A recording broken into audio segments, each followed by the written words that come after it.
Hey guys, Jared here. I just downloaded a couple of days ago GreyBlur for the Motorola Atrix 4G.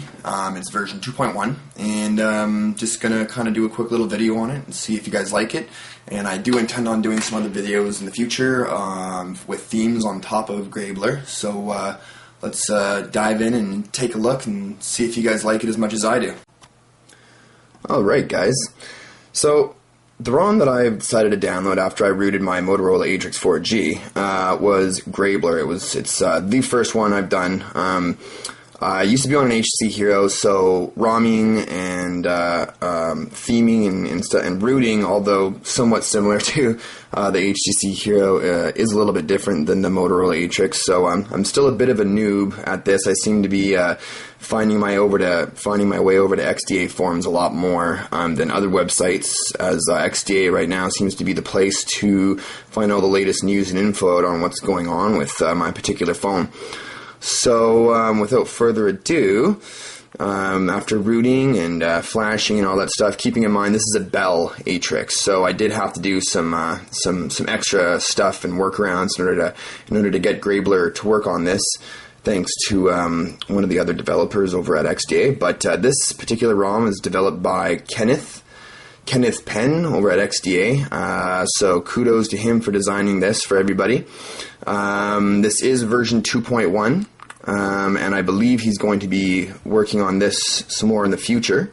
And in fact, before I started this video, I wanted to make sure that I had a cool why isn't that working? Live wallpaper in the background for everyone to gaze at. So I'm going to do that right now really quickly. And my personal favorite is the Skyrocket live wallpaper, because who doesn't like fireworks? Anyways, so one of the things I wanted to note was the locker, the screen locker. It does look a bit different than the stock Atrix, so I do prefer this. It's quite similar, but it does have its little GreyBlur difference to it, which is nice. The home screen was well, I mean, I've played with it since I've loaded it, and it came with, I believe, 3 preloaded home screens. I can't remember if maybe that was my Launcher Pro, but I do have Launcher Pro as my launcher on this one. The icons and everything's got a bit of that a gray tinge to it, so I mean, you can definitely tell it meets the name. So that's kind of cool. The menu, you know, everything looks little more elegant in my opinion. Of course, you can see the notifications bar is gray as well. And what I did notice is that sometimes the gray does make it a bit of a pain in the butt when looking at certain reviews on things. Like if I was to go down here and, oh, that's weird. Usually it's got them all gray. See, they're grayed out. So I mean, like, depending on the light, it's kind of hard to tell. I mean, it's easy there, I guess, but I guess depending on the light and the time of the day, sometimes it's hard to tell how many stars there are. What I did find when I loaded it was, where was it? The HDMI mirroring.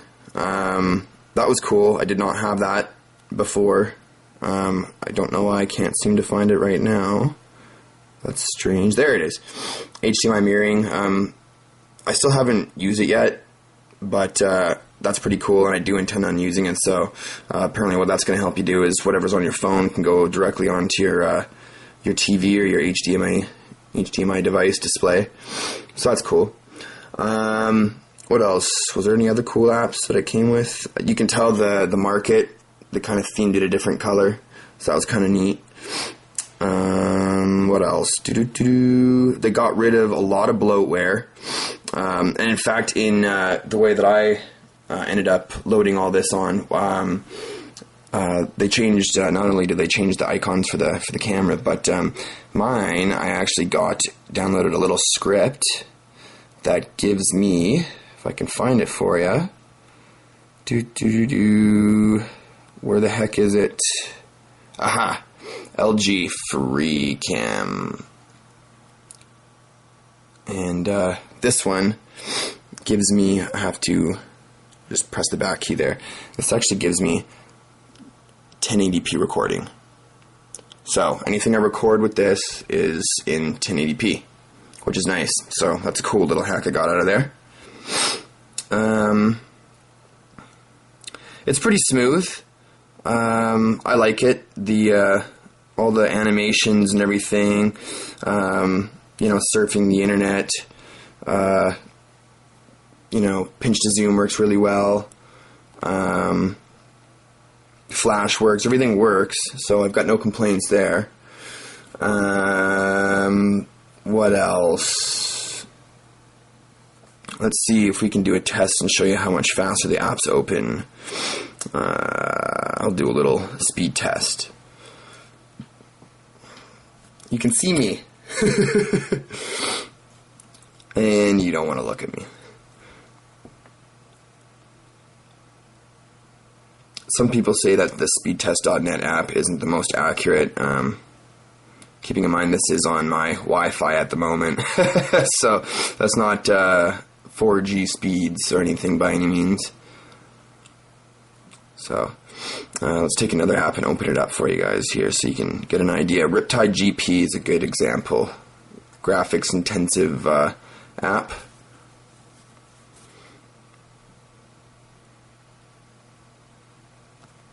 So that opened pretty quick. And it's quite smooth, as you can see. Alright. What else? Let's try and open Titanium Backup. We all love Titanium Backup. Come on, load, load, load. Come on, Atrix with your dual core. Took a little longer than I would have thought, but whatever. Let's take a look at another one here. The camera app, perhaps. So it wasn't too bad. I don't really know what else to open up here to give you an idea. Weather app. That opened up pretty quick. Gmail.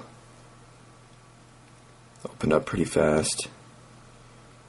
Fandroid. Loads up pretty nice. Gotta love Fandroid. Facebook. Opened up pretty quick. Like I said, the market before, you know, that opened up pretty fast. Mind you, that was probably in the cache. But, anyways, yeah. So it's pretty quick. What else? Picture gallery. Let's do the picture gallery.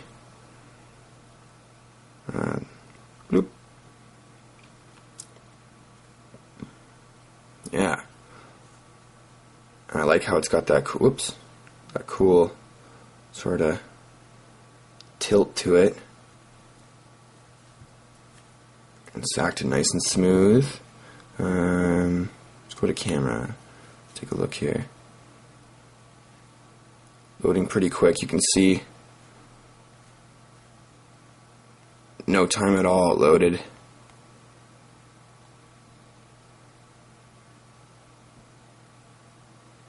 And there we go, finally. It always takes a little bit to kick in there. And there we go. So not too bad.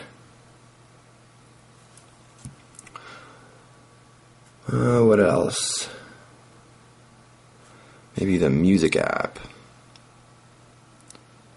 Music. There we go.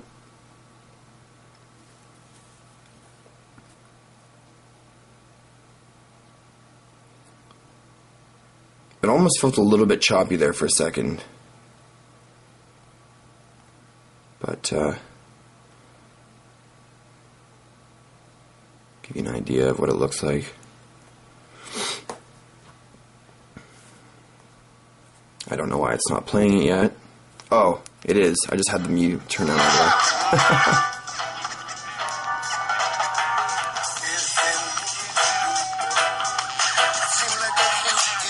Anyways. So. Oh, look at that. I'm actually playing... I was listening to Slacker Radio before. So I had a couple going at the same time. That was nice. Alright, that might have been why I've been noticing a slight bit of lag, but who knows. Battery life. I've had this phone unplugged for a while. I'm not too sure why it says 1 day, because I actually, when I say I had it unplugged for a while before, oh, that's good, a while before I had charged it up for this video. Before I had charged it up was probably about, I don't know, an hour ago, and I had it previously unplugged for about a day. As you can see there, I had it before a day, 4 hours, 20 minutes, and at the time, before I plugged this in, it was at 40% battery life. So the ROM, or at least the GreyBlur ROM here, seemed to have saved a considerable amount of battery life. So I'm really pleased with that. I am really pleased with that. What I'm probably going to do in the next video for you guys is show you a cool little boot animation that I actually ended up finding on XDA that I'll give credits to the guy. I can't remember the name who made it, but I'll give credits to him in the next video, and I'll show you guys. It's actually a neat little boot animation that's kind of Android / Call of Duty World at War first cutscene clip. So it's actually really cool. Until then, I shall see you guys later, and yeah, have a good one.